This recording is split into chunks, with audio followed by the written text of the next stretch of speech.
Hey guys, so in this lecture we're going to be covering DOM events. Now many people have asked me what events are, how to use them. I'm probably sure there is a lot of confusion around it. So I hope this chapter clarifies a lot of these things. So just to start with, DOM events basically are the events when a user clicks the mouse or probably a web page has loaded, an image has been loaded, the mouse moves over an element, let's say a tag or a particular element that you're looking for. When an input field has changed, like in the search fields, when an input form is submitted, like when you submit the form, or when a user strokes a key or probably enters a key or a particular key, you can all go on that. So let's see that in an example where we will try to, update the content of a tag. Let's say we have h1, h1, add an h1 again to close it. Let's say hello. Now I will just put in an onClick, which is onClick event, and we have already seen onClick many times. You can put in a JavaScript. Well, so what I will do is I'll just try to do it this dot inner HTML is equals to, let's say, oops, and let's save it. Let's go here, let's try to click it, and it changes. Let's run again, let's click it. So you can put in an onClick event on almost any type of a tag, including an h1 tag. It was very simple.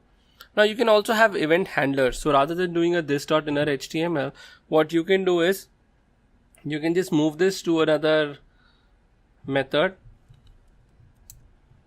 or a function, as we say. Let's say change text. And here is where you pass in the reference to this particular tag. And how you pass the reference, I think we have talked in a couple of lectures. Well, the way you can pass the reference to the object inside that particular object is using the this keyword. Now when we go here, we do a function. Let's say change text. Now we go and put in the ID here because that's the ID that gets transferred. And now we can just do, actually it's an element, so we can just call it an element. Let's do an element, and that way we are not confused with it's an ID or not. So the entire element is here. You can just update the inner HTML equals to, instead of oops, I'll do an ouch. I don't know why I'm coming up with these words, but let's try and run this and see what happens. And it says ouch.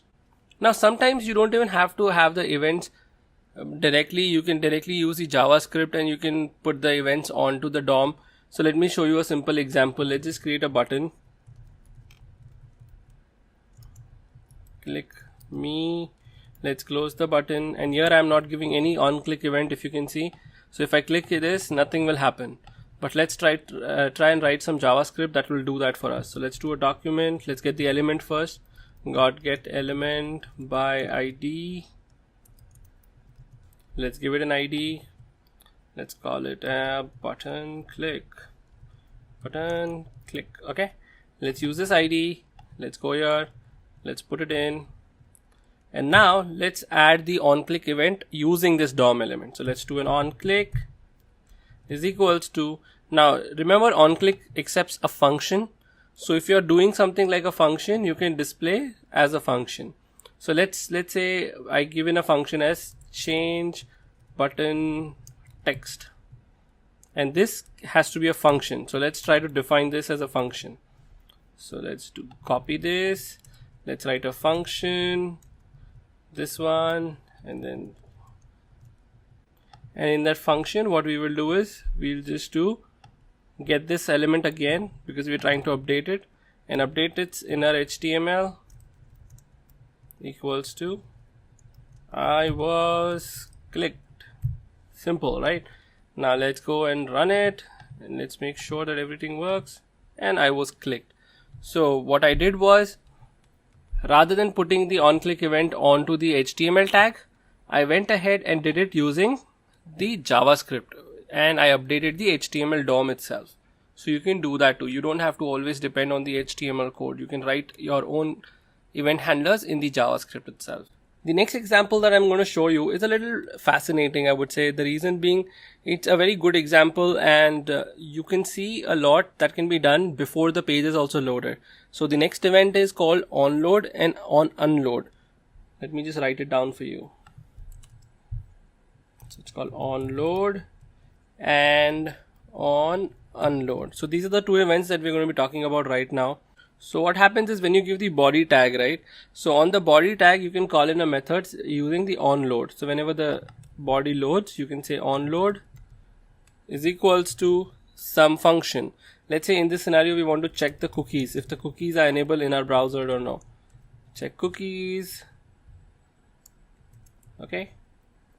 Now let's create this function where we will actually go and check for the cookies. So let's do a function, check cookies. And then let's write the function. So the way we are going to do is we are going to write a variable which is text is equals to blank, because we need to say if it's a cookie there or not. Then we're going to say if. So the way you can use the browser, so the moment you do an onload, you have the browser, and the way you can get the browser is navigator. You can use the keyword navigator, and then you can say cookie enabled, and it will return you a true or a false, which means it can give you an if and an else statement very well. So you can just put in an if and else, and here you can say text is equals to cookies are enabled, and let's copy this. If it is false, it says cookies are not enabled. And now this text needs to be updated somewhere, so let's just put it on an element. Let's just create one element again, which is a p tag. Let's just create below the button. It's called cookie para, so it's easier. Let's copy the cookie para, and let's go down here in the function. Let's do a document dot get element by id. Gets this.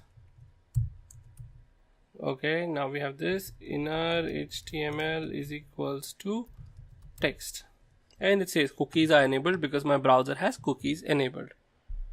Easy, right? And fun way to know if the cookies are enabled. But this shows the power of onload.